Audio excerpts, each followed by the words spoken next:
Boa noite, irmãos, graça e paz do Senhor a cada um de vocês que estão aqui, que acabaram de cantar, inclusive, louvar a Deus, o pessoal da multimídia, o pessoal que está ajudando na transmissão, e também a você, onde quer que você esteja, que a graça e a paz de Jesus alcance o seu coração e isso se traduza na forma de saúde, saúde de corpo e saúde de alma.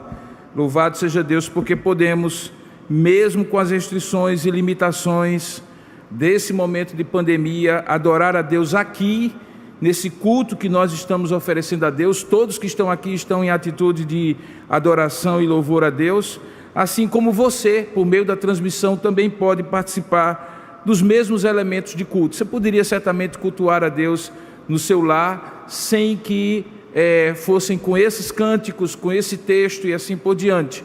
Seria o seu culto doméstico, o seu culto individual. Mas quando transmitimos é como uma forma de guia para que você possa participar conosco. Portanto, esse culto não é um culto online, ele é um culto transmitido pela internet, por intermédio das redes sociais, dos canais oficiais da Igreja Presbiteriana de Tambaú. Mas o culto é o que você e sua família estão oferecendo aí, assim como nós estamos oferecendo aqui. E particularmente nesse domingo, iniciando uma nova série de exposições bíblicas que nós começamos hoje pela manhã e que tem como título Edificarei a Minha Igreja. Você esteve conosco e deve lembrar, e se você não esteve vai saber agora, que hoje pela manhã nós começamos uma exposição nos 28 capítulos do livro de Atos dos Apóstolos, sob o título Edificarei a Minha Igreja. Essa expressão foi proferida por Jesus em Mateus capítulo 16, quando Pedro diz que ele é o Cristo, o Filho do Deus vivo. E consequentemente Jesus diz a Pedro que ele, sobre a pedra, o fundamento desta afirmativa, que nós chamamos de confissão petrina, ele edificaria a sua igreja e de fato a igreja então começa a existir no Novo Testamento, embora a igreja como povo da aliança sempre houve no Antigo e no Novo Testamento. Isso nós falamos hoje pela manhã, a mensagem está disponível já no YouTube e no Facebook oficiais da Igreja de Tambaú. Você pode pegar desde o começo, porque essa exposição promete. Serão mais de 50 mensagens, portanto nós iremos passar talvez, provavelmente de um ano, caminhando no livro de Atos dos Apóstolos, quando eu ministrar à igreja, e nessa primeira temporada nós vamos focar no início desta caminhada que Lucas, o evangelista, escreve no livro de Atos, que é a igreja em Jerusalém, onde ela começou. E nós vamos dar a sequência nas outras duas temporadas da igreja na Judeia e Samaria e da igreja até os confins da terra, que são as três divisões muito claras do versículo-chave do livro de Atos, que é Atos 1:8. Atos 1:8 diz: recebereis poder ao descer sobre vós o Espírito Santo e sereis minhas testemunhas, como igreja, como cristãos reunidos em toda a Judeia, em Jerusalém, em toda a Judeia, Samaria e até os confins da terra. Portanto, nós estamos nesta ocasião, no segundo episódio da primeira temporada. Não se perca, não é Netflix, mas é a exposição da Palavra de Deus aqui na Igreja Presbiteriana de Tambaú. E eu gosto de convidá-lo, então, na sequência do que nós já ministramos no domingo pela manhã, hoje pela manhã, abrir a sua Bíblia, convidá-lo a abrir a sua Bíblia em Atos capítulo 1, e nós vamos ler a partir do verso 12. Atos de 1, 12 a 26. Pela manhã nós falamos sobre Atos 1, de 1 a 11 falamos sobre atos e fatos de uma transição, mostrando como a igreja é continuidade do propósito de Deus, recebe a promessa do Espírito Santo para habitar nela e em cada indivíduo e cumprir a sua missão, que é ser herdeira e agência do reino de Deus. O reino de Deus que estava sendo construído ao longo da antiga aliança, chega no seu ápice quando é inaugurado por Jesus Cristo por meio da sua encarnação, vida perfeita, morte perfeita, ressurreição. E quando ele então chega a ser assunto aos céus, que é exatamente o que está descrito em Atos capítulo 1, do verso 1 ao verso 11, ele passa o bastão a esses apóstolos, que seriam os seus sucessores na igreja, levando essa mensagem e aí fazendo exatamente isso que nós estamos fazendo agora, 2021 anos depois disso, quando proclamamos o Evangelho e estamos nos últimos dias, desde então, preparando aquele momento em que, quando todos ouvirem a palavra de Deus, como diz a palavra, e o Evangelho for pregado a todas as nações, o Senhor voltará glorioso para reinar sobre nós. Bom, a essa altura eu espero que você já tenha aberto a sua Bíblia em Atos capítulo 1, verso 12 em diante. Mantenha a sua Bíblia aberta e preste atenção aqui em mim por um instante. Um dos aspectos, queridos, mais distintivos que diferenciam regimes democráticos e ditaduras é a escolha pelo voto popular daqueles que vão governar o povo. Todos nós sabemos disso. Certamente democracia não se resume ao voto, mas o voto é um dos sinais de que o povo escolhe os seus próprios governantes. Aparentemente, em igrejas como a nossa, por exemplo, que domingo passado procedeu eleições para escolher o pastor efetivo e 4 diáconos, as eleições e as votações para escolher seus líderes, como é o caso da igreja presbiteriana, também é um processo democrático. Aparentemente apenas democrático, porque o povo se expressa e escolhe aqueles que vão liderar a igreja. Mas de fato, pergunte-se agora como eu quero que você faça. O povo manifesta a sua vontade soberana? É o povo que escolhe mesmo? Ou é o povo que acaba pelo voto reconhecendo quem Deus já escolheu e que na Assembleia, pela maioria dos votantes, a vontade de Deus é estabelecida?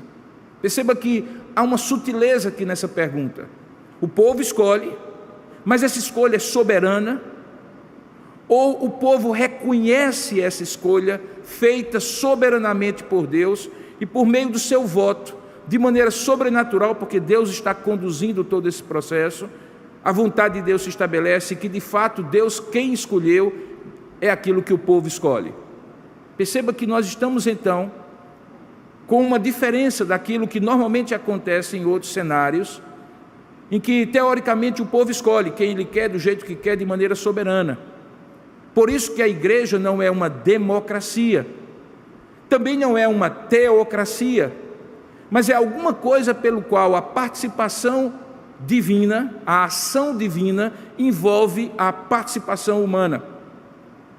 E é por isso que o tema de hoje fala sobre escolhas humanas e propósito divino, que é o tema dessa nossa segundo episódio, nosso segundo episódio desta série. Vamos ler então o texto e isso ficará mais claro para você. Diz assim, nesse tema, escolhas humanas e propósito divino, em Atos capítulo 1, verso 12, as seguintes palavras. Então voltaram, e se referia aos apóstolos e os discípulos do Senhor, para Jerusalém, vindos do monte chamado Olival, ou Monte das Oliveiras, que dista daquela cidade tanto como a jornada de um sábado, poucos quilômetros. Alguns dizem 1,5 km, outros dizem 3 quilômetros, porque o monte tem uma certa dimensão. Quando ali entraram, ou seja, quando entraram em Jerusalém, subiram para o cenáculo, que era uma espécie de terraço coberto de uma residência, um primeiro andar, um mezanino, digamos assim, onde provavelmente eles tinham ceado a última ceia, e onde eles estavam durante aqueles 40 dias se refugiando com medo do Sinédrio mandar matá-los como mandou matar Jesus. Ali se reuniram, diz o texto no versículo 13, Pedro, João, Tiago e André, os 4 primeiros discípulos que Jesus chamou e que estão sempre ali no topo das 4 listas que nós temos dos apóstolos. Estavam ali também Filipe, Tomé, Bartolomeu, que não é outro senão Natanael, é um segundo nome que ele tem, Mateus, um outro Tiago chamado filho de Alfeu, para distingui-lo de Tiago, irmão de João, Simão, chamado o Zelote, que era um partido político revolucionário, diga-se de passagem, que o distingue também de Simão Pedro, e Judas, filho de Tiago, que não é o Judas Iscariotes, porque a essa altura Judas já havia morrido. Diz o verso 14 ainda no texto: todos estes perseveravam unânimes em oração, uma expressão forte para mostrar que eles estavam em unidade de propósito orando a Deus. E junto a eles havia as mulheres, que também eram discípulas, com Maria, mãe de Jesus, e com os irmãos de Jesus. Nós sabemos que Jesus teve irmãos, e essa lista está lá em Marcos capítulo 6, verso 3, depois você pode olhar, e ali Maria é destacada daquelas outras mulheres, e é a última referência em toda a Bíblia sobre Maria.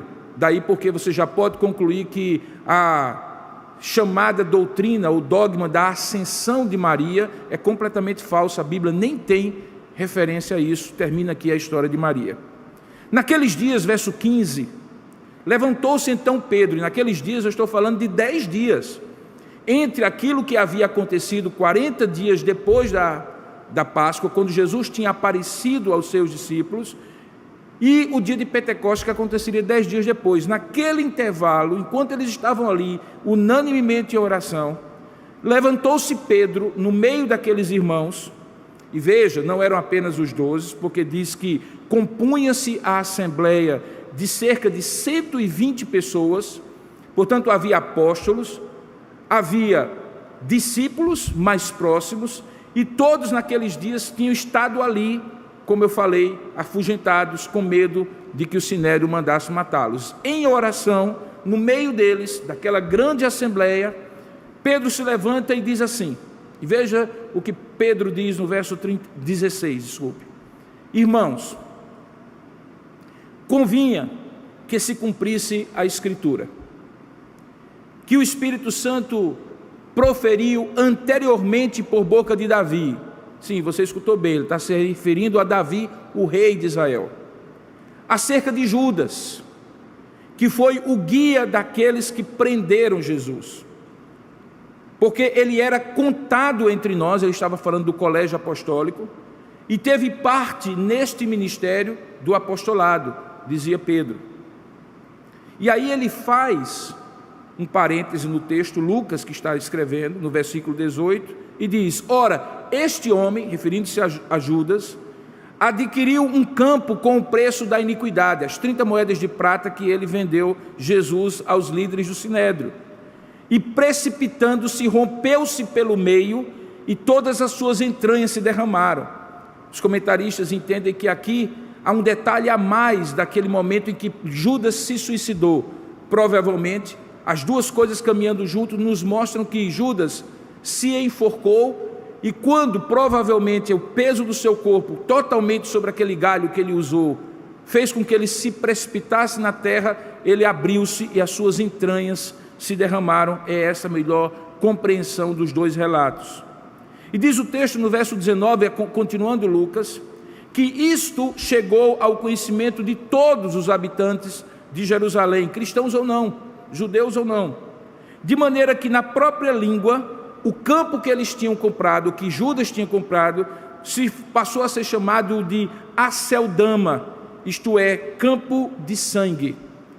Nos evangelhos nós descobrimos que esse campo, quando Judas devolveu as 30 moedas, na verdade se transformou num cemitério de pessoas que não eram judias e que eram enterradas ali como se fosse uma terra não santa. Tal era a condenação que aquele lugar tinha pelo dinheiro que tinha proporcionado a compra. No verso 20, ele então menciona onde foi que Davi fez referência profética a isso. No verso 20 diz assim, porque está escrito no livro de Salmos, e aí ele cita 2 salmos. A primeira linha é o Salmo 69, verso 25, que diz assim, fique deserta a sua morada e não haja quem nela habite. Ele interpreta que quando Davi escreve isso, ele está se referindo à traição de Judas e a esse campo desértico. E a segunda referência, tome outro o seu encargo. E aí ele está se referindo ao Salmo 109, verso 8. Lucas então está contando qual foi a palavra que Pedro disse naquela assembleia, antes da descida do Espírito Santo, durante aqueles 10 dias que se passaram. Então no verso 21 ele diz: diante disso, considerando isso, é necessário, pois, que dos homens que nos acompanharam todo o tempo que o Senhor Jesus andou entre nós, começando no batismo de João, até ao dia em que dentre nós foi levado às alturas, um destes se torne testemunha conosco da sua ressurreição. Aqui Pedro está estabelecendo os 2 critérios que faziam alguém possivelmente ser apóstolo. Tinha que ter convivido com Jesus, visto a vida de Jesus, testemunhado do que ele havia feito e ensinado, e principalmente precisava ser testemunha da sua ressurreição. Então no verso 23, depois desse discurso de Pedro, diz a palavra de Deus, Lucas descrevendo: então propuseram 2, José chamado Barsabás, cognominado ou apelidado de Justo, e Matias, ponto. Sobre ele não se sabe nada mais do que isso. E então eles, verso 24, orando, disseram: tu, Senhor, que conheces o coração de todos, revela-nos qual desses 2 tu tens escolhido, para preencher a vaga neste ministério e apostolado, do qual Judas se transviou, indo para o seu próprio lugar. E lançaram em sorte esses 2 nomes, os lançaram em sortes, vindo a sorte recair sobre Matias, sendo-lhe então votado lugar com os 11 apóstolos. Que Deus abençoe e ilumine a nossa mente para que possamos compreender esse texto. Eu convido você que está aqui e também você que está aí a curvar a sua cabeça e orar, pedindo que Deus abra o nosso entendimento para compreender a sua palavra. Ó Deus amado e querido Pai, eis que aqui estamos diante da tua palavra, inspirada por ti, escrita por Lucas, o teu servo, num momento de transição tão importante, de início, ó Deus, efetivo da existência da tua igreja na terra no Novo Testamento. Sabemos, ó Pai, que esse texto tem implicações e dificuldades de compreensão que estão para além da nossa capacidade intelectual humana. Pedimos, no entanto, que o teu Espírito que escreveu esse texto ilumine o nosso entendimento, tanto o meu como também daqueles que estão ouvindo essas palavras, de tal maneira que possamos compreender não apenas o significado desse texto, mas as implicações e vontade que o Senhor tem como palavra a partir desse texto para nós no dia de hoje. Abra o nosso entendimento, permite que nós compreendamos a tua palavra e que não apenas compreendamos, mas também venhamos a crer e confiar e a partir dela obedecer aquilo que tu tens para nós. Pedimos então compreensão sobre como, ó Deus, é possível entender aquilo que é escolha humana e que acaba cumprindo um propósito divino, um propósito teu. É assim que nós te oramos, em nome e para a glória de Jesus. Amém. Queridos, como eu falei no início, ao longo da história da redenção do Antigo e do Novo Testamento, mas eu me refiro particularmente ao Antigo Testamento, quando Deus tinha um propósito de escolher alguém, algum servo dele, alguma serva dele, para determinada missão, frequentemente ele ia diretamente à pessoa, diretamente àquela pessoa e dizia assim: eis que eu te digo, faça isso, eu te escolhi para isso, agora você vai fazer aquilo. O que restava à pessoa escolhida era a convicção interna que Deus havia falado com ele, e ponto. Se Deus havia falado com ele por intermédio de sonhos, se Deus havia falado com ele por intermédio de visões, se ele tinha ouvido a voz de Deus, como Hebreus diz, havendo Deus outrora falado de muitas maneiras aos nossos pais, inclusive pelos profetas, o fato é que a convicção interna era o que era suficiente. Assim aconteceu inclusive com reis, com sacerdotes, com profetas, com juízes. Deus ia e escolhia. E a convicção interna do coração daquela pessoa era a maior prova que ela tinha sido escolhido, que tinha sido ungido por Deus. Diga-se de passagem que quando nós falamos que alguém é ungido por Deus, nós estamos falando de duas coisas importantes. Essa pessoa está autorizada por Deus para determinada missão, e essa pessoa está capacitada por Deus para cumprir essa missão.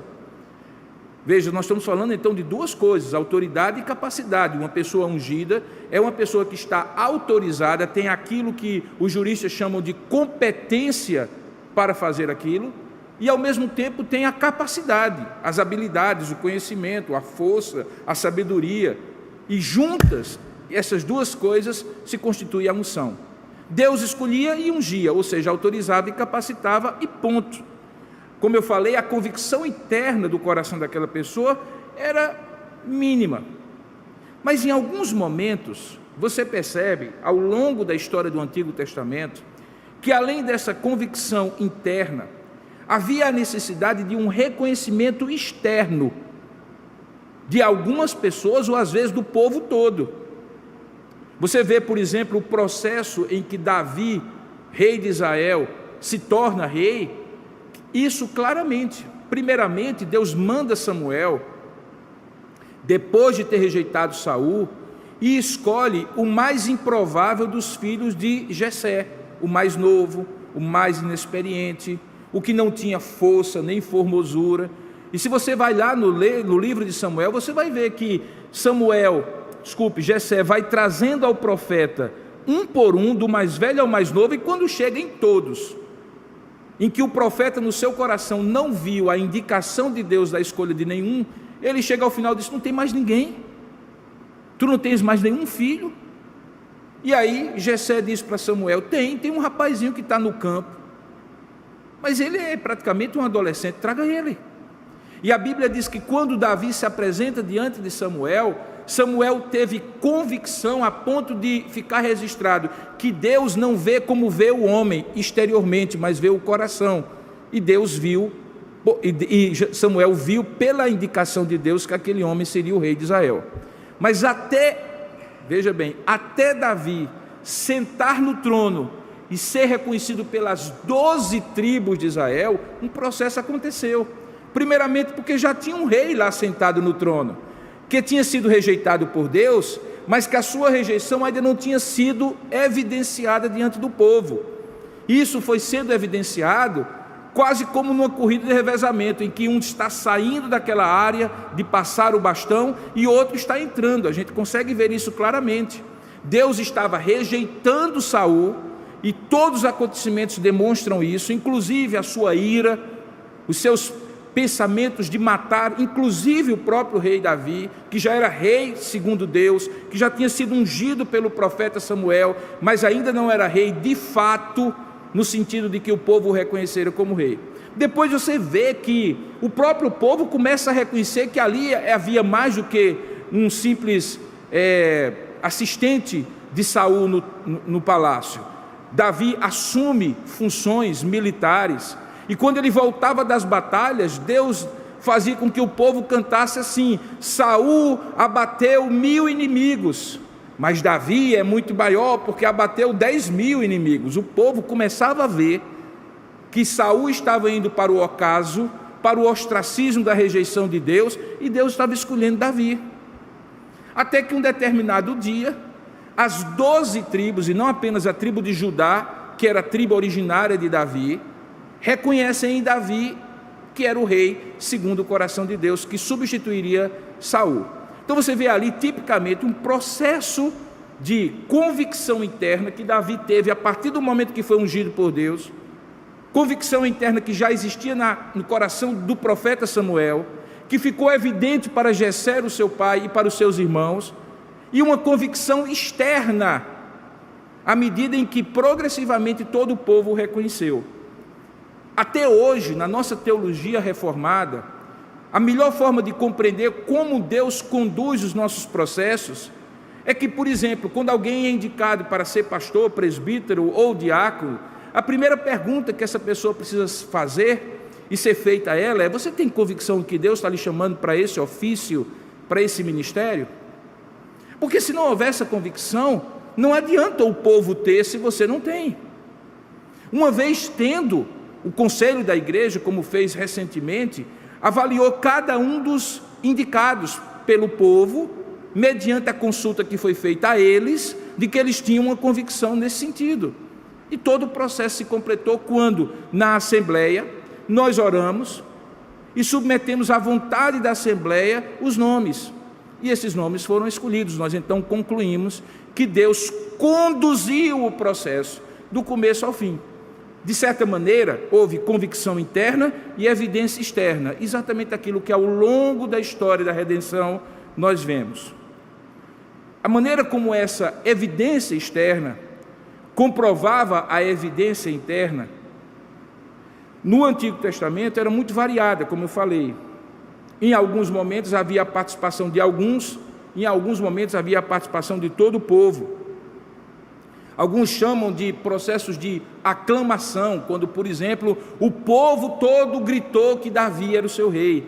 Ou um processo plebiscitário, do tipo, vai ser esse ou não, sim ou não, quando tem um único candidato que Deus indica para o povo e o povo reconhece que sim ou que não.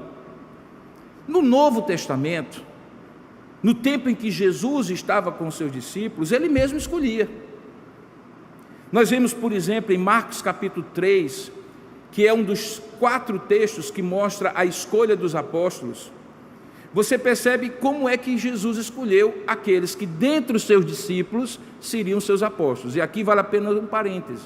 Discípulo é aquele que é convidado, chamado para caminhar com Jesus, seguir a Jesus. A palavra matetes em grego significa aquele que segue o mestre. Apóstolo é uma outra palavra, vem do verbo apostelô, que significa enviar. O discípulo vem, o apóstolo vai. O discípulo é convocado para estar, o apóstolo é convocado para deixar e continuar a obra para outros. Dentre os milhares de discípulos que Jesus fez, ele escolhe quem ele quer, com o propósito que ele quer, no momento em que ele quer. Isso fica claro em textos como eu citei de Marcos capítulo 3. Veja o que é que diz lá no verso 13 a 15. Diz assim: depois dos fatos que ele estava narrando, Marcos, subiu Jesus ao monte, olha que expressão bela, e chamou os que ele mesmo quis. Ele não fez uma assembleia, ele não conversou com os próprios candidatos, ele não fez uma assembleia com os outros, ele chamou quem ele mesmo quis. E esses que ele chamou, que eram 12, vieram para junto dele. E como estavam formando agora o círculo mais íntimo, chamado Colégio Apostólico, ele designou, continuo lendo o texto, 12 desses homens, para estarem com ele e também para os enviar e pregar e exercer a autoridade de expelir demônios. Eles estavam com Jesus como discípulos e eram enviados por Jesus para pregar o evangelho e para exercer a autoridade de expelir demônios como apóstolos. Então você vê, por exemplo, que Jesus foi quem escolheu. A palavra de Deus então afirma categoricamente que a condição para ser apóstolo, como nós vimos no discurso de Pedro, tinha a ver com a convivência com Jesus como discípulo e com o fato de ter sido testemunha da sua ressurreição. Todo apóstolo viu, com exceção de Judas, Jesus ressurreto. Por quê? Porque era fundamental que depois que Jesus fosse assunto aos céus, aqueles apóstolos continuassem pregando que Cristo é vivo como testemunhas. Nós acabamos de ver: sereis minhas testemunhas, tanto em Jerusalém assim por diante. Testemunha de quê? De que ele viveu uma vida perfeita, morreu uma morte perfeita, ressuscitou ao terceiro dia e foi assunto aos céus. Eles tinham que ter visto isso com os próprios olhos para poderem ser apóstolos. Tinham que ter convivido com Jesus e testemunhado a sua ressurreição. Então essa condição era justamente a condição para ser um apóstolo. O problema é, no meio daqueles 12 apóstolos, tem um sujeito chamado Judas Iscariotes. Quando nós falamos sobre isso na última exposição, sobre os 4 olhares, nós tratamos um pouco se aquela escolha de Judas era a escolha de um traidor ou de um apóstolo que se tornou traidor. E nós decidimos, à luz do texto da palavra, que nós estamos falando de um apóstolo que foi chamado para ser apóstolo, ou melhor, um discípulo que foi chamado para ser apóstolo, mas que se tornou traidor. Portanto, Jesus não chamou um traidor, Jesus chamou um apóstolo. Mas a escolha da responsabilidade humana de Judas o fez tornar-se um traidor. O fato é que, tendo traído, agora o colégio apostólico, que eram para ter 12, tinha apenas 11. Você pode se perguntar, mas qual era o problema de ter 11? O problema de ter 11 é porque o colégio apostólico imita, dentro do propósito divino, as 12 tribos de Israel. Por exemplo, quando tem a visão do Apocalipse de Jerusalém representando o povo de Deus, ali você tem as portas que representam os apóstolos e as portas que representam os profetas do Antigo Testamento, ou melhor, as tribos do Antigo Testamento. Você encontra ali, por exemplo, 24 anciãos que representam as 12 tribos de Israel e os 12 apóstolos do Senhor Jesus. Portanto, os apóstolos eram o fundamento, junto com os profetas e as tribos de Israel ali representadas, do que seria o povo de Deus na antiga aliança e na nova aliança. Haveria necessidade de ter 12, sem dúvida alguma, mas faltava um, porque Judas havia traído. Se você estivesse lá, qual seria a hipótese? Qual seria o caminho? Vamos pensar em alguns. Primeiro, alguém dizer assim, não tem problema, que fique 11. Deus, dentro do seu propósito, deixou que um traísse. E essa traição acabou cumprindo o propósito de Deus, então deve ser então que Deus quer que fique somente 11. Mas não foi esta a convicção daqueles homens. Segundo, vamos fazer o seguinte, vamos esperar, porque do mesmo jeito que Jesus escolheu cada um de nós, naquela noite que ele passou orando, e quando no dia seguinte ele desceu do monte, ele escolheu a gente, então vamos esperar que ele escolha mais um, dentre esses 120 que estão aqui, que complete as 2 condições, tenha convivido com ele e tenha sido testemunho da ressurreição. Eles poderiam ter feito isso, sem dúvida alguma poderiam, mas eles não fizeram. E a terceira, que acabou sendo a opção que eles adotaram, foi, nós é que temos que escolher quem vai ser companheiro conosco desse ministério. E eles chamam para si a responsabilidade de escolherem um companheiro com eles. E aquela escolha é diferente de todas as outras escolhas, dos outros 11. Porque, diferentemente daqueles 11 que foram escolhidos pessoalmente por Jesus, aquele 12º foi escolhido pelos próprios apóstolos. Você já deve estar caminhando comigo na direção de dizer assim, e aí? Eles fizeram certo? Eles fizeram errado? Eles fizeram o que tinham que fazer ou eles deveriam ter esperado? Como é que eu devo interpretar então e compreender esse texto? Seria o caso de Deus apontar para eles quem seria o 12º apóstolo, já que eles estavam perseverando em oração, em algum momento Deus revelaria da maneira como ele quisesse revelar a sua vontade? E se fosse assim, como é que seria isso, se Jesus não estava mais fisicamente com eles?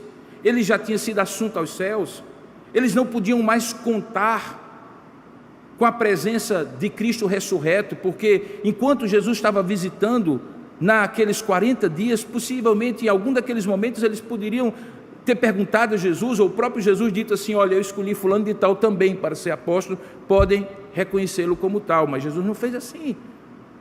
Eles não tinham opção, eles não tinham isso, Jesus já tinha sido assunto aos céus. Para apimentar um pouco mais a sua reflexão, pensa aqui comigo. Eles estavam naquilo que eu estou chamando, nesse primeiro capítulo, de a grande transição. Eu falei sobre isso pela manhã e eu estou falando agora à noite. E qual era a grande transição? Era o fato de que por aqueles 50 dias, os 40 em que Jesus ressuscitado apareceu eles, mais 10 dias até completar o dia de Pentecostes, entre a Páscoa e o Pentecostes, eles tiveram uma grande transição, uma passagem de bastão, como eu estou falando. Veja, eles não estavam mais na antiga aliança, porque Jesus já tinha inaugurado a nova aliança. Lembra da ceia? E esse vinho representa o cálice de uma nova aliança que faço convosco, que é meu sangue. A nova aliança já tinha começado. Eles não estavam na antiga aliança, mas ao mesmo tempo eles não tinham algo que era fundamental, ou que deveria ser fundamental, e acabou sendo nessa nova aliança, que era a habitação do Espírito Santo, porque a promessa era, lá em João capítulo 14, 15 e 16, que eu enviarei o Consolador, ele estará convosco e em vós, ele vos ensinará todas as coisas e vos fará lembrar daquilo que eu vos tenho ensinado.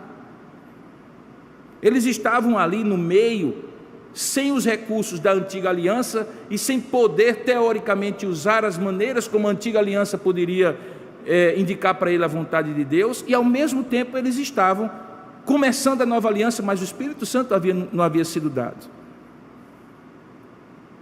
Eu não vou dizer que eles erraram, porque o texto sagrado em nenhum momento tem uma repreensão dada por Deus dizendo que eles erraram nessa escolha. Então, como compatibilizar de que eles fizeram algo, humanamente falando, que cumpriu o propósito divino, porque todas as coisas cooperam para o bem daqueles que amam a Deus, estão chamados segundo o seu propósito, nós cremos nisso, mas talvez deveriam ter feito de uma outra forma. Este é o grande desafio que eu estou colocando aqui diante de vocês. E para isso, eu gostaria de chamar a atenção de vocês de volta ao texto, para 3 expressões que vão nos ajudar. Ok? Veja aí no verso 21. No verso 21, Pedro, que é quem fala, é o falante, diz assim: é necessário, pois, que dos homens que nos acompanharam todo o tempo que o Senhor Jesus andou entre nós, e aí ele usa essa expressão, é necessário, pois. Quando você vai lá no Novo Testamento grego, aí você descobre que o verbo que é traduzido para necessário não é o verbo mais forte, que indica que de fato havia uma necessidade premente, inadiável, incontornável, imediata, imperiosa, tinha que ser assim. É o mesmo verbo que lá em João capítulo 4, diz que Jesus era-lhe necessário passar por Samaria, no seu caminho da Judéia para Galiléia, ou da Galiléia para a Judéia, porque Samaria ficava no meio. De fato havia outros caminhos. Jesus podia rodear pela Pérea e evitar passar pela terra dos samaritanos. Jesus podia passar pela costa do mar Mediterrâneo e evitar passar pela região de Sicar, de Siquém. Mas o texto diz que era-lhe necessário. Aqui é dito por Pedro que era necessário que dos homens que os acompanharam todo o tempo, um deles se torne testemunha da ressurreição de Jesus, ou seja, se torne apóstolo. A palavra talvez que melhor traduzisse esse era-lhe necessário seria: é conveniente, é importante, deve ser algo de bom alvitre, mas não que havia uma necessidade imperiosa. Talvez alguém pudesse ter dito a Pedro: Pedro, vamos esperar um pouquinho. Mas Pedro entendeu que deveria se dirigir ao colégio apostólico, sendo ele um dos 4 primeiros discípulos, o mais proeminente, que tinha maior argumentação, com seu temperamento forte, com a sua liderança natural. E então ele disse: era necessário que assim fizesse.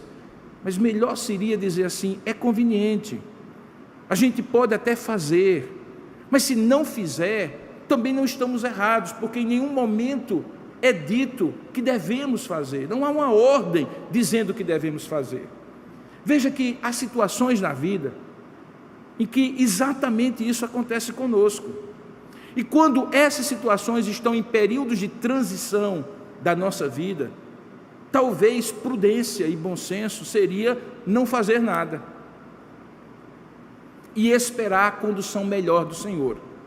Veja, novamente eu estou dizendo que no texto não diz em nenhum momento que eles erraram. Mas como nós vamos ver nas circunstâncias que o próprio livro de Atos descreve depois, especialmente pela escolha de Paulo, Saulo de Tarso como apóstolo, fica então a pergunta: não era o caso então deles terem esperado, e quando Saulo fosse escolhido, os 11 se completariam em 12? Porque se Matias, que acabou sendo escolhido, é o 12º, então Paulo é o 13º? Então não podia ser 11, como é que pode ser 13? Essas conclusões são levadas por dedução e levam-nos então a pensar que era necessário, mas não necessário como uma obrigação, como uma ordem divina. Por isso o tema do estudo de hoje, da mensagem de hoje, é escolhas humanas e um propósito divino. Porque frequentemente na vida nós fazemos escolhas que necessariamente não são da vontade deliberativa, clara e decidida de Deus, quando nos ordena alguma coisa, mas que de alguma forma conduz para a vontade de Deus, porque Deus usa todas as coisas para o louvor e honra do seu nome. Agora venha para a segunda expressão que é importante para você compreender. Veja o verso 23. Diz que o texto que propuseram 2. Verso 23. Então propuseram 2.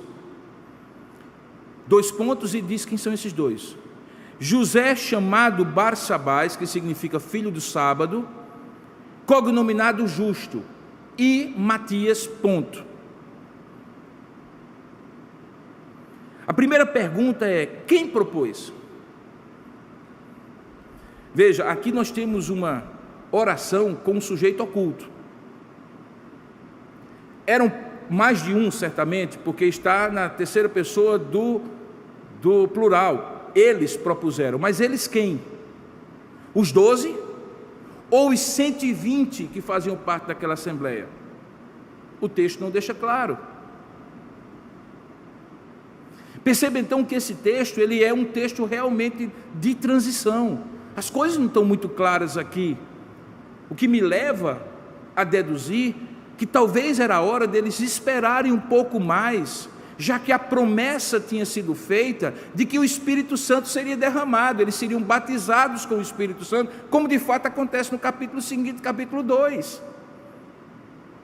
Se já tinha passado 40 dias, sem o 12º apóstolo, e mais 10 dias, que talvez eles não soubessem que era o que estava faltando, e talvez aí houve sim uma impaciência deles, por que não esperar mais 10? Certamente pela unção do Espírito Santo e pela condução do Espírito Santo neles e na assembleia da igreja, teria sido mais simples entender qual era a vontade de Deus. Mas então propuseram 2. E o que me chama mais atenção é que aquele que tem um currículo maior, se bem que não é uma grande coisa, é apenas dito o nome dele e também como ele era conhecido. O apelido dele era José Barsabás, apelidado de o Justo. E Matias, se eu estivesse lendo esse texto assim, desses 2, quem você escolhe para ser diácono ou presbítero da igreja de Tambaú? Se eu fosse quem escolhesse, eu diria assim: esse aqui, pelo menos a gente conhece mais sobre ele. Olha, a gente conhece que ele é filho do sábado e que ele é considerado justo. O outro, a gente só sabe que o nome dele é Matias, ponto. Perceba então que alguém propôs, se foi a assembleia, se foi os próprios 12 apóstolos, e então diz o texto que eles fizeram algo, a partir do verso 24, que teve a ver com a participação e condução divina. Por isso o tema é escolhas humanas, propósito divino, mas também fizeram algo que foi humano. Verso 24, eles, depois de proporem os nomes, certamente deve ter criado um consenso, algo parecido com o que nós fazemos no conselho, quando homologamos as candidaturas, pela percepção de cada presbítero, daquele candidato, se ele já está maduro para exercer aquele ofício ou não, se ele tem alguma falta teológica ou moral que precisa ser consertada. E aí diz o texto que no verso 24, orando, e aí certamente orando é os 12 e os 120, eles fizeram a seguinte oração: Senhor, Tu conheces o coração de todos, revela-nos qual desses dois tens escolhido. Então era um plebiscito praticamente, era um processo de aclamação, ou um ou outro. E diz o texto que o propósito deles era para preencher a vaga neste ministério e apostolado, do qual Judas se transviou, indo para o seu próprio lugar. Eles oraram e confiaram que Deus iria conduzir todo o processo. Isso deveria nos bastar para dizer: então, pastor, o senhor está questionando o que é inquestionável. Deus estava em todo o propósito. Sem dúvida alguma, e não é isso que eu não estou reconhecendo. Eu estou reconhecendo que, de certa maneira, Deus conduziu esse propósito e Matias foi escolhido porque Deus quis. Mas que a maneira como eles fizeram foram escolhas humanas, que Deus abençoou por sua graça e misericórdia, mas como nós vamos ver ao longo do livro de Atos, talvez não fosse a melhor forma de fazer. O que é que acontece? E talvez o que causa mais estranheza, particularmente aos novos na fé, é que quando chega no verso 26, a maneira como eles escolheram não foi uma cédula de votação em que cada um dos 120, ou cada um dos 12, se foi um colégio apostólico ali representando, colocaram o nome Matias ou, no caso, José Barsabás. Não. Diz o texto no verso 26 que eles lançaram em sortes, vindo a sorte recair sobre Matias, sendo-lhe então votado lugar com os 11 apóstolos. E quando fala em sorte, para crente, a gente logo imagina jogo de azar. Pastor, peraí, o senhor está dizendo então que os apóstolos escolheram um outro apóstolo, como quem joga dados, como quem brinca de zerinho ou um, pau ou ímpar? Foi isso? De maneira aleatória? Sem nenhum controle de Deus na história? É isso que o senhor está dizendo? Não.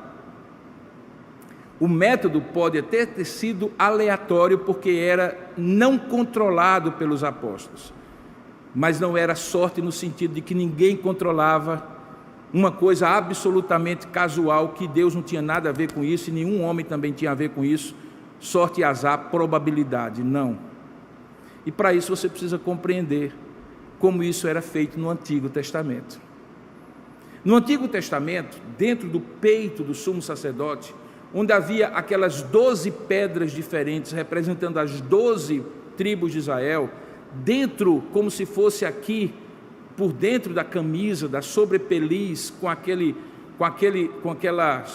sobrepeliz com as 12 pedras, havia duas pedras que ficaram conhecidas na história como Urim e Tumim.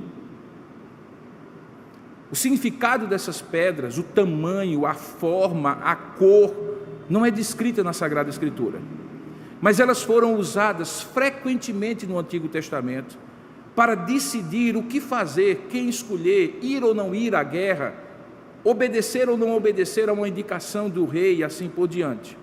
Em algum momento da história, elas se perderam, assim como a Arca da Aliança se perdeu, e não se ouviu falar mais nela. Era uma forma da antiga aliança, em que o Espírito Santo, justamente como eu falei para você, não habitava em cada um para dar a convicção interna da escolha, se utilizava para mostrar a vontade de Deus. Assim como naquele período de revelação, Deus se revelava por meio de sonhos, de visões, de anjos que apareciam e assim por diante. Como nós aprendemos na nossa teologia, há uma revelação progressiva de Deus, e certos estágios iniciais são bem próprios daquele período e que depois vão sendo superados pela revelação plena de Jesus Cristo e pela habitação do Espírito Santo, que nos indica toda a verdade, que nos faz lembrar de todas as coisas, que cria consenso no meio do povo de Deus, e a vontade de Deus fica ainda mais claramente estabelecida, que nos ajuda a interpretar a Escritura a partir de princípios e, consequentemente, seguir esses princípios. Nós estamos num período em que é muito mais, eu não diria fácil, mas muito mais simples compreender a vontade de Deus. Se está escrito, o Espírito Santo aplica o que está escrito ao meu coração. Se é um princípio que não detalha cada circunstância, esse princípio é aplicado ao meu coração pelo seu Espírito. mas nós estamos na nova aliança, que eles já estavam, mas o Espírito Santo ainda não havia sido dado, era um período de transição. E eles então recorrem a esse método. Eles não usaram o Urim e Tumim, não se sabe exatamente o que eles usaram, pedra branca, pedra preta, pedra quadrada, pedra redonda, a Bíblia não diz, o texto não refere, mas o fato é que eles lançaram sortes, e essa expressão lançar sorte é deixar que de alguma maneira a vontade de Deus se revele por aqueles instrumentos e meios que ele usou.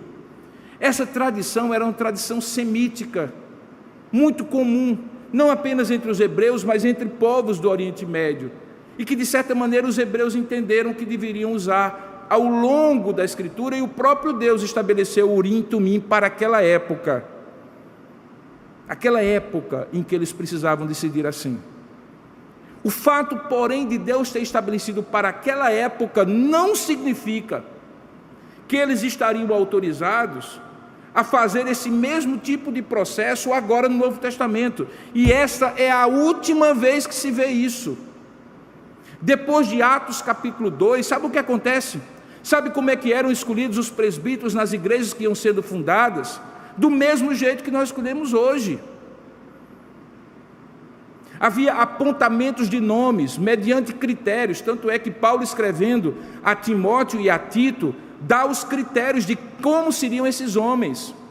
Critérios objetivos, homens de boa reputação, cheios de sabedoria, cheios de Espírito Santo, que tivessem credibilidade diante do povo, diante de povo interno e povo externo.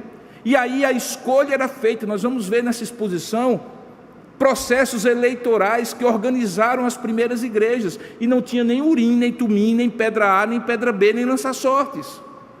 Essa é a última ocasião, e na minha opinião particular, foi uma ocasião em que ficou muito claro que o resultado conduziu ao propósito de Deus, porque Deus usa todas as coisas, estou dizendo pela terceira vez isso, mas a melhor maneira, na minha compreensão, seria que eles aguardassem a descida do Espírito Santo e procedessem à escolha do 12º apóstolo pela maneira como Deus fez quando escolheu Paulo, e que está descrito em Atos capítulo 9. Jesus mesmo se revelou a Paulo, ressurreto no caminho para Damasco, e chegou para ele e disse: Saulo, Saulo, por que tu me persegues? Veja, a mesma coisa que aconteceu naquele monte, quando Jesus passa a noite inteira orando, e quando desce escolhe 12 apóstolos, aconteceu quando Deus escolheu Saulo de Tarso no caminho para Damasco, ao meio-dia, sol a pino, uma luz inacessível aparece, e Jesus mesmo ressuscitado chega para Paulo e diz: Saulo, Saulo, por que me persegues? E Saulo já cai batendo e dizendo assim: Senhor, Senhor. Então Deus se revelou em Jesus Cristo a Saulo, assim como se revelou aos outros 12 apóstolos anteriores. Na minha opinião, eles poderiam ter esperado. Não era necessário, não era urgente, não era indispensável. E a maneira como eles usaram remetia a uma prática do Antigo Testamento que na Nova Aliança nunca mais foi feita. Eu posso até compreender que era um período de transição, mas certamente eu posso também mostrar que isso não era a melhor maneira de fazer. Que conclusões eu posso chegar sobre isso? Conclusões essas que podem ser aplicadas a você nos dias de hoje. A primeira delas é que toda sua escolha e decisão na vida, seja pessoal, familiar ou comunitária, sempre haverá um propósito divino que será cumprido e uma escolha humana que precisará ser cuidadosamente feita. A coisa mais interessante é como a vontade de Deus e a vontade do homem convergem de maneira sinérgica para Deus cumprir o seu propósito. Frequentemente Deus usa a vontade do povo e a vontade do indivíduo, a decisão do povo e a decisão do indivíduo, para um propósito que não necessariamente é o melhor propósito que ele acha, ele, o indivíduo, ou ele, o povo, teria naquela decisão, mas para um propósito oculto, que lá na frente vai se revelar, e que você então vai entender, quando eu decidi assim, no fundo Deus estava me conduzindo, na minha escolha, que era livre, mas sob a influência de Deus, porque Ele é o meu Senhor, para esse determinado propósito. Ou seja, nós não somos autômatos, nós não somos robôs, mas também não somos soberanos na nossa vontade. Nossas escolhas são livres e responsáveis, mas sob a influência de Deus conduzem a um propósito que muitas vezes nós não conhecemos de imediato e vamos conhecer depois. O que houve de certo para esses homens e que deve haver de certo para nós? A dependência de Deus. Eles oraram. E eles oraram a partir do fato de que eles criam que o Senhor, que conhecia o coração de todos, é que haveria de revelar. Deus revelou? Em certo sentido, sim, porque eles dependeram de Deus, como assim também nós devemos depender de Deus. Mas o uso do bom senso, da prudência, dos princípios da palavra, não está eximido, não está dispensado que eu e você façamos nas nossas decisões e escolhas. O livro de Atos, como eu falei pela manhã, é o livro de homens imperfeitos, apóstolos imperfeitos, como foram imperfeitos reis, profetas e sacerdotes antes deles, mas que Deus usa para cumprir um propósito perfeito. E esse é o grande mistério, maravilhoso mistério da relação de Deus com o seu povo, o povo da aliança. É que pessoas imperfeitas, que tomam decisões imperfeitas, não necessariamente erradas, mas não necessariamente a melhor decisão, acabam sendo instrumentos de Deus para Deus cumprir o propósito dele, que muitas vezes está oculto a esse povo, mas que se revela no futuro. Perceba que isso acontece com frequência, na minha vida e na sua vida. Eu tenho certeza que as pessoas que estão aqui, você que está aí, estão sendo lembradas agora de decisões que tomaram, que na ocasião parecia conduzi-los numa direção. Oraram, pediram a Deus, consultaram o Senhor, dependeram da direção de Deus e entenderam qual era a direção de Deus naquela circunstância. E depois descobriram que sim, Deus estava no controle de tudo, mas estava no controle de tudo para ir não naquela direção, embora a sua escolha fosse naquela direção, mas naquela outra direção, porque Deus é que controla todas as coisas. Portanto, tenhamos cuidado nas nossas escolhas e nas nossas decisões, porque apesar de elas serem humanas, elas nem são soberanas, nem podem prescindir e dispensar a dependência de Deus. Há textos na palavra de Deus que nos autorizam a isso. Alguns deles estão no livro do Bem Viver, que é o livro de Provérbios. Se você, por exemplo, ler o capítulo 16 de Provérbios, você vai encontrar pelo menos 3 referências para este processo de decidir bem. Veja no verso 1, Provérbios 16, verso 1. O coração do homem pode fazer planos, mas a resposta certa dos lábios vem do Senhor. Planos humanos, propósito divino. Escolhas humanas, propósito divino. Logo depois ele diz: todos os caminhos do homem são puros aos seus olhos, mas o Senhor pesa o espírito, ou seja, sonda as motivações. Por isso ele diz assim: confia no Senhor todas as tuas obras, e obras aqui estão no conteúdo mais abrangente, escolhas, decisões, propósitos que você toma, decisões que você toma, e os teus desígnios, se você confiar no Senhor essas coisas, os teus desígnios serão estabelecidos. Mas os teus desígnios, porque os teus desígnios estarão alinhados aos desígnios de Deus. Um pouco mais na frente, o texto também diz que frequentemente nós tomamos decisões e essas decisões conduzem à vontade de Deus, mas não necessariamente da maneira como a gente acha. Verso 9 diz assim: o coração do homem traça o seu caminho, mas o Senhor é quem lhe dirige os passos.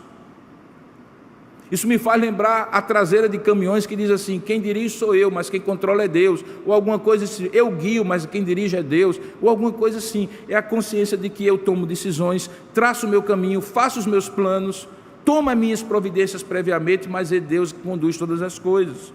E finalmente, um pouquinho mais na frente, no capítulo 16, lá no final, diz assim: a sorte se lança no regaço, mas do Senhor procede toda decisão.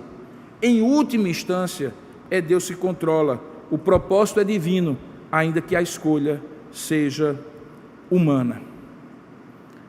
Segunda conclusão que nós podemos chegar e que se aplica para nós à luz desse texto, é que porque o propósito é divino e vai conduzir, apesar das nossas decisões serem melhores ou piores, perfeitas ou imperfeitas, é que dentro deste propósito, duas coisas ficam garantidas.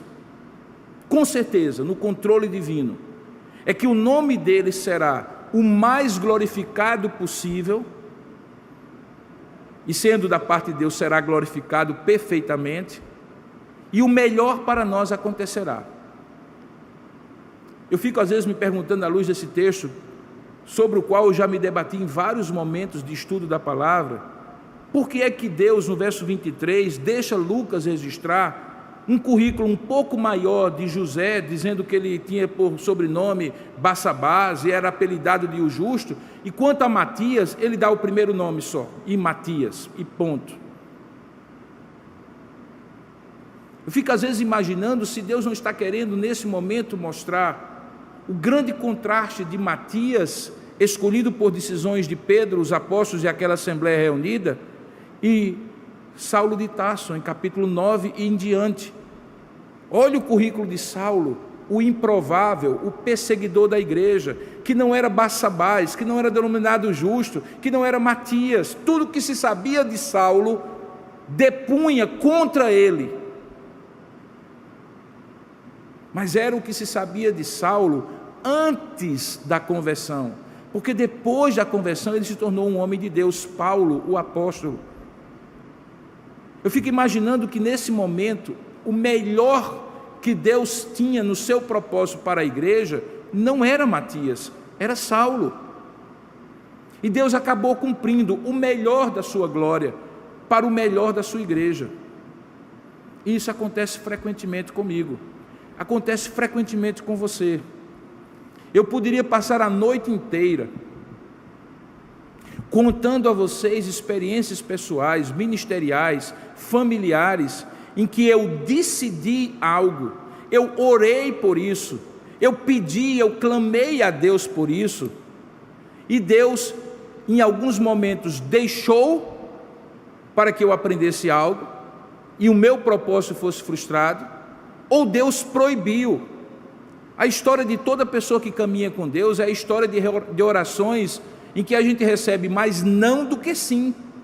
E os nãos de Deus têm um propósito, para nos ensinar a identificar melhor a sua vontade, não sermos levados por aquilo que nós dizemos que é necessário, mas talvez seja dispensável, talvez seja necessário, no sentido de conveniente, mas não necessariamente de obrigatório. É preciso, portanto, caminhar com Deus. E aqueles apóstolos estavam começando a caminhar com Deus num outro momento. Antes eles tinham Jesus, agora eles não tinham nem Jesus presente ali com eles, e o Espírito Santo ainda não havia sido dado, era um momento de transição. E no momento de transição, o que se aguarda, o que é mais saudável e mais sábio, mais prudente fazer? Esperar, não decidir. Na época em que nós não tínhamos estradas duplicadas, havia uma placa que se multiplicava nas estradas, assim, na dúvida não ultrapasse, na dúvida não ultrapasse. E finalmente, você percebe que quando eles lançam sorte, e vindo a sorte recair sobre Matias, e ele é votado com o seu lugar, com os 11 apóstolos, a partir dali, ele faz parte de um grupo seleto, em que Deus tinha um propósito para cada um. O fato de Matias não ter sido mais citado aqui, não torna um menos apóstolo que os demais, porque Deus tem propósitos diferentes. Assim como ele, outros apóstolos também nunca mais foram citados, nunca mais se ouviu falar de Bartolomeu, de Mateus, nunca mais ouviu falar de Filipe, a não ser quando ele prega o evangelho, e na verdade não é nem ele, na verdade ele é usado para pregar o evangelho, o eunuco de Candace. Perceba que Esses homens, eles tinham ministérios diferentes. A tradição apostólica diz que posteriormente eles são usados por Deus em vários lugares, que não estão registrados na Bíblia, mas estão registrados na história. Matias pode ter um propósito, pode ter sido um apóstolo bastante profícuo, usado por Deus, porque Deus não categoriza pessoas pela quantidade de obras que ele faz. Hoje eu estava escutando rapidamente uma mensagem de uma pessoa que me disse uma coisa que eu achei muito interessante. Ele disse assim: há uma diferença entre frutos de um ministério e resultados de um ministério. E normalmente esses resultados são quantificados, e que às vezes confundem as pessoas quando avaliam o ministério de alguém com os frutos que esse ministério tem. Os frutos permanecem, são frutos espirituais. Os resultados podem ser numéricos, humanos, passageiros. Por isso que uma igreja cheia, estoporando pelas paredes, de gente que vem todos os dias, não significa necessariamente saúde espiritual. É possível inchar sem crescer. A gente não avalia o ministério nem de Matias, nem de Paulo, pelos resultados, mas pelo legado, pelos frutos que eles deixaram. Um está registrado em todo o Novo Testamento, outro não. Nós só vamos saber na eternidade. Por isso que o ministério de uma igreja abençoada, que tem crescido como uma igreja como Tambaú, não é necessariamente o ministério mais abençoado, se é que Deus está interessado nisso, na cidade de João Pessoa. Pode ser que um querido irmão no interior do estado da Paraíba, na periferia de João Pessoa, vivendo com muito sacrifício, pregando para pouquíssimas pessoas, esteja sendo mais fiel do que o pastor Robson. Deus, diz a palavra, requer dos seus dispenseiros apenas que eles sejam fiéis, fiéis no ministério que Deus deu. Deus deu o ministério para Saulo de Tarso, o apóstolo Paulo. Deus deu o ministério para para Matias. Nós não podemos avaliar agora, pelos resultados, os frutos. Assim também como você não pode e não deve avaliar as pessoas e a si mesmo pelos resultados. Nem tudo aquilo que dá certo, nem tudo aquilo que cresce, nem tudo aquilo que aparece, necessariamente é fruto da bênção de Deus. No corpo humano, o crescimento mais rápido que existe é o crescimento do câncer. As células se multiplicam e nem por isso são células saudáveis. Queridos irmãos, nós assim encerramos o segundo episódio desta primeira temporada, Edificarei a Minha Igreja, da série Edificarei a Minha Igreja, que é a Igreja de Jerusalém. No próximo domingo, nós vamos chegar num dos textos mais importantes de toda a Bíblia, que é o dia de Pentecostes. E nós vamos pela manhã e à noite, pela manhã ver o que aconteceu e à noite ver o que Pedro interpreta do que está acontecendo. No primeiro sermão, depois do Espírito Santo habitar permanentemente em Pedro e em todos aqueles que são filhos de Deus pela descida do Espírito Santo.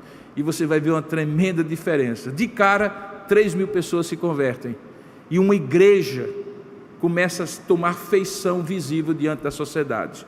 Tudo isso no próximo domingo, no episódio 3 e 4 dessa temporada, Edificarei a Minha Igreja, a temporada da igreja em Jerusalém. Ok? Vamos orar juntos agora? Eu lhe convido a colocar a sua vida diante de Deus. Os que estão aqui, vamos ficar de pé. Os que estão em casa também, por favor, encerrem esse culto de maneira reverente, se apresentando diante de Deus.